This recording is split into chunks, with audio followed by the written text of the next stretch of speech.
আসসালামু আলাইকুম। শুরুতেই জানিয়ে দিচ্ছি আজকের গুরুত্বপূর্ণ সংবাদ শিরোনাম। ইরানে মার্কিন হামলা হলে যুক্তরাষ্ট্র ইসরায়েল আমাদের বৈধ লক্ষ্যবস্তু হবে, ইরানের স্পিকারের হুঁশিয়ারি।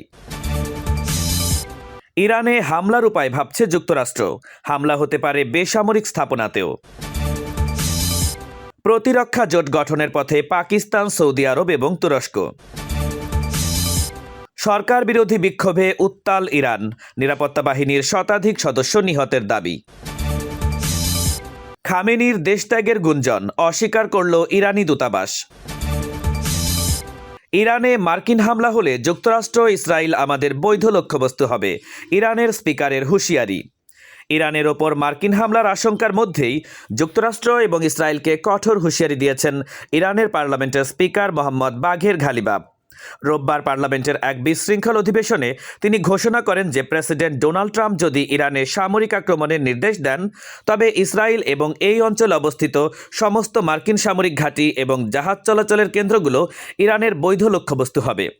অধিবেশন চলাকালীন ইরানি আইন প্রণেতারা মঞ্চের সামনে জড়ো হয়ে আমেরিকার মৃত্যু বলে স্লোগান দিয়ে বিক্ষোভ করেন।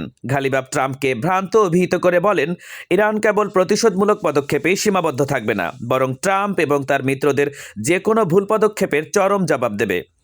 এদিকে ইরানে সরকার বিরোধী বিক্ষোভ তৃতীয় সপ্তাহে প্রবেশ করেছে এবং রোববারও তেহরান এবং মাসাদে ব্যাপক বিক্ষোভ হয়েছে। মানবাধিকার কর্মীদের মতে চলমান সহিংসতায় নিহতের সংখ্যা বেড়ে 516 জনে দাঁড়িয়েছে। অন্যদিকে বিক্ষোভ দমনে 110 জন নিরাপত্তা কর্মী নিহতের দাবি করেছে তেহরান। এই পরিস্থিতির মাঝেই মার্কিন প্রেসিডেন্ট ডোনাল্ড ট্রাম্প ইরানের উপর ভয়াবহ আঘাত আনার বিকল্পগুলো পর্যালোচনা করছেন এবং সিরিয়ায় আইএসের বিরুদ্ধে অপারেশন হকাই স্ট্রাইক অভিযান জোরদার করেছেন। একই সময় মধ্যপ্রাচ্যে তুরস্ক, পাকিস্তান, সৌদি আরবের নতুন সামরিক জোট গঠনের প্রক্রিয়া এবং ইউক্রেন সীমান্তে রাশিয়ার হাইপারসনিক ক্ষেপণাস্ত্রের মোতায়েন বিশ্ব রাজনীতিকে এক চরম সংঘাতের দিকে ঠেলে দিয়েছে। ইরানে হামলার উপায় ভাবছে যুক্তরাষ্ট্র, হামলা হতে পারে বেসামরিক স্থাপনাতেও। ভেনিজুয়েলার প্রেসিডেন্ট নিকোলাস মাদুরোকে আটকের পর এবার ইরানে সরাসরি সামরিক হামলার বিকল্পগুলো অত্যন্ত গুরুত্বের সঙ্গে বিবেচনা করছেন মার্কিন প্রেসিডেন্ট ডোনাল্ড ট্রাম্প। তিনি নিউ ইয়র্ক টাইমসের প্রতিবেদনে জানানো হয়েছে, ইরানি সরকার বিক্ষোভ দমনে প্রাণঘাতী শক্তি ব্যবহার করলে ট্রাম্প ভয়াবহ আঘাত হানার প্রস্তুতি নিচ্ছেন, যার মধ্যে তেহরানের বেসামরিক লক্ষ্যবস্তুও অন্তর্ভুক্ত হতে পারে। ট্রাম্প স্পষ্ট হুঁশিয়ারি দিয়ে বলেছেন, ওরা যদি মানুষ হত্যা শুরু করে, আমরা এমনভাবে আঘাত করব যা ওদের সবচেয়ে বেশি কষ্ট দেবে। এর আগে গত জুনে অপারেশন মিডনাইট হ্যামারের মাধ্যমে ইরানের পারমাণবিক স্থাপনায় বাংকার বাস্টার বোমা ফেলেছিল যুক্তরাষ্ট্র। বর্তমানে ইরানের 31টি প্রদেশে ছড়িয়ে পড়া বিক্ষোভে নিহতের সংখ্যা 65 ছাড়িয়েছে এবং অন্তত 110 জন নিরাপত্তা কর্মী নিহত হওয়ার দাবি করেছে তেহরান। বিক্ষোভকারীদের আল্লাহর শত্রু ঘোষণা করে মৃত্যুদণ্ডের হুমকির মুখে ট্রাম্প এক্সে লিখেছেন, যুক্তরাষ্ট্র সাহায্য করতে প্রস্তুত। এই উত্তেজনার মাঝেই মার্কিন পররাষ্ট্রমন্ত্রী মার্কো রুবিও ইসরায়েলি প্রধানমন্ত্রী বেনিয়ামিন নেতানিয়াহুর সঙ্গে ফোনালাপে ইরান এবং গাজা পরিস্থিতি নিয়ে কৌশলগত আলোচনা করেছেন। অন্যদিকে সিরিয়ায় আইএসের বিরুদ্ধে মার্কিন অপারেশন হকাই স্ট্রাইক অব্যাহত রয়েছে এবং রাশিয়া ইউরোপকে ওরসেনিক হাইপারসনিক ক্ষেপণাস্ত্রের হুমকি দিয়েছে। গাজায় নিহতের সংখ্যা 71,000 ছাড়ানো এবং সৌদি, পাকিস্তান, তুরস্কের নতুন সামরিক জোট গঠনের তোড়জোড়ের মধ্যে ট্রাম্পের এই সম্ভাব্য হামলা পুরো মধ্যপ্রাচ্যকে এক মহাপ্রলয়ের দিকে ঠেলে দিতে পারে বলে আশঙ্কা করছেন রাজনৈতিক বিশ্লেষকেরা। প্রতিরক্ষা জোট গঠনের পথে পাকিস্তান, সৌদি আরব এবং তুরস্ক। মধ্যপ্রাচ্যে ক্রমবর্ধমান উত্তেজনার মাঝে সৌদি আরব এবং পারমাণবিক শক্তিধর পাকিস্তানের মধ্যকার পারস্পরিক প্রতিরক্ষা চুক্তিতে যোগ দিতে সক্রিয় তদবির চালাচ্ছে তুরস্ক। ব্লুমবার্গ এবং মিডল ইস্ট আইয়ের প্রতিবেদন অনুযায়ী এই ত্রিপক্ষীয় জোট গঠনের আলোচনা এখন উল্লেখযোগ্য অগ্রগতির পর্যায়ে রয়েছে।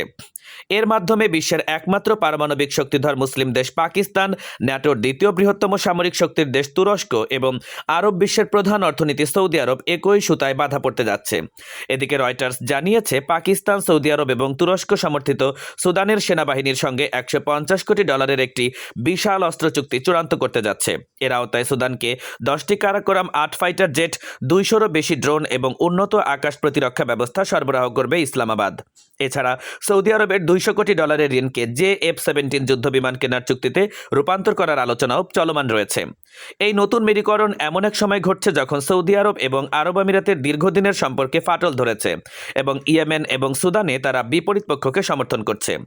অন্যদিকে ইরানে সরকার বিরোধী বিক্ষোভ দমনে 110 জন নিরাপত্তা কর্মী নিহতের খবর এবং বিক্ষোভকারীদের আল্লাহর শত্রু ঘোষণা করার প্রেক্ষাপটে মার্কিন প্রেসিডেন্ট ডোনাল্ড ট্রাম্প ইরানের ওপর সামরিক হামলার বিষয়টি গুরুত্বের সঙ্গে বিবেচনা করছেন। সিরিয়ায় আইএসের বিরুদ্ধে মার্কিন অপারেশন হকাই স্ট্রাইক এবং ইউক্রেন সীমান্তে রাশিয়ার ওরসেনিক হাইপারসনিক ক্ষেপণাস্ত্রের হুমকি বিশ্বজুড়ে এক ভয়াবহ সামরিক উত্তেজনা সৃষ্টি করেছে।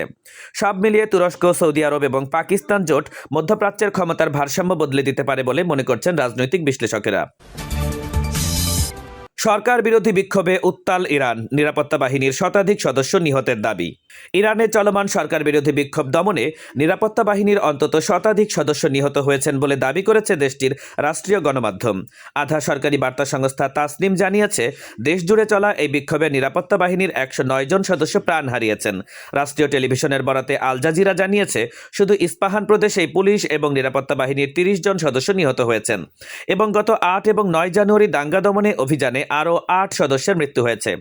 এই অস্থিতিশীল পরিস্থিতির মাঝেই ইরানের পার্লামেন্টের স্পিকার মোহাম্মদ বাঘের ঘালিবাফ হুঁশিয়ারি দিয়েছেন যে ইসলামী প্রজাতন্ত্রে হামলা চালালে যুক্তরাষ্ট্র এবং ইসরায়েলের বিরুদ্ধে পাল্টা হামলা চালানো হবে। তিনি সাফ জানিয়ে দিয়ে বলেছেন, মার্কিন কোনো পদক্ষেপের জবাবে মধ্যপ্রাচ্যে অবস্থিত মার্কিন ঘাঁটি এবং ইসরায়েলকে বৈধ লক্ষ্যবস্তু হিসেবে গণ্য করে আঘাত করা হবে।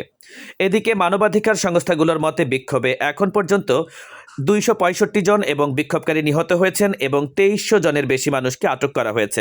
তেহরানের ইন্টারনেট এবং টেলিফোন সংযোগ বিচ্ছিন্ন থাকায় সামরিক হামলার বিষয়ে স্পষ্ট খবর জানা যাচ্ছে না। অন্যদিকে সিরিয়ায় আইএসের বিরুদ্ধে মার্কিন অপারেশন হকাই স্ট্রাইক অব্যাহত রয়েছে এবং গাজা ও ইউক্রেন পরিস্থিতি নিয়ে বিশ্বজুড়ে চরম সামরিক উত্তেজনা বিরাজ করছে। খামেনির দেশত্যাগের গুঞ্জন অস্বীকার করল ইরানি দূতাবাস। ইরানের সর্বোচ্চ নেতা আয়াতুল্লাহ আলী খামেনির দেশত্যাগের গুঞ্জনকে সম্পূর্ণ মিথ্যা এবং ভিত্তিহীন বলে প্রত্যাখ্যান করেছে ভারতে অবস্থিত ইরানি দূতাবাস। রোববার এনডিটিভির এক প্রতিবেদনে জানানো হয়েছে, বিক্ষোভের মুখে খামেনি পরিবার সহ রাশিয়ায় পালিয়ে যাচ্ছেন বলে আন্তর্জাতিক মহলে যে খবর ছড়িয়েছে তা শত্রু রাষ্ট্রগুলোর অপপ্রচার। দূতাবাস স্পষ্ট করেছে, ইসরায়েলের সঙ্গে যুদ্ধের সময়ও খামেনি দেশ ছাড়েননি, তাই বিক্ষোভের মুখে পালিয়ে যাওয়ার প্রশ্নই ওঠে না। গত 3 জানুয়ারিও তিনি জাতির উদ্দেশ্যে ভাষণ দিয়েছেন। এদিকে ইরানের অভ্যন্তরে সরকার বিরোধী বিক্ষোভ দমনে আল্লাহর শত্রু ঘোষণা করে মৃত্যুদণ্ডের হুমকি দেওয়া হয়েছে এবং নিহতের সংখ্যা 600 ছাড়িয়েছে। তেহরানের এই দমন পীড়নের প্রেক্ষাপটে মার্কিন প্রেসিডেন্ট ডোনাল্ড ট্রাম্প ইরানের ওপর সামরিক হামলার বিষয়টি গুরুত্বের সঙ্গে বিবেচনা করছেন। সিরিয়ায় আইএসের বিরুদ্ধে মার্কিন অপারেশন হকাই স্ট্রাইক অব্যাহত রয়েছে, যেখানে শতাধিক লক্ষ্যবস্তুতে বিমান হামলা চালানো হয়েছে। অন্যদিকে ইউক্রেন ইস্যুতে ইউরোপীয় ইউনিয়নকে ওরেসনিক হাইপারসনিক ক্ষেপণাস্ত্রের হুঁশিয়ারি দিয়েছে রাশিয়া। গাজায় ইসরায়েলি হামলায় নিহতের সংখ্যা 71,000 ছাড়ানোর পর হামাস ক্ষমতা ছাড়ার ইঙ্গিত দিলেও সংঘাত থামছে না। পাকিস্তানের প্রতিরক্ষা মন্ত্রীর কণ্ঠেও প্রতিধ্বনিত হয়েছে নেতানিয়াহুর বিচারের দাবি।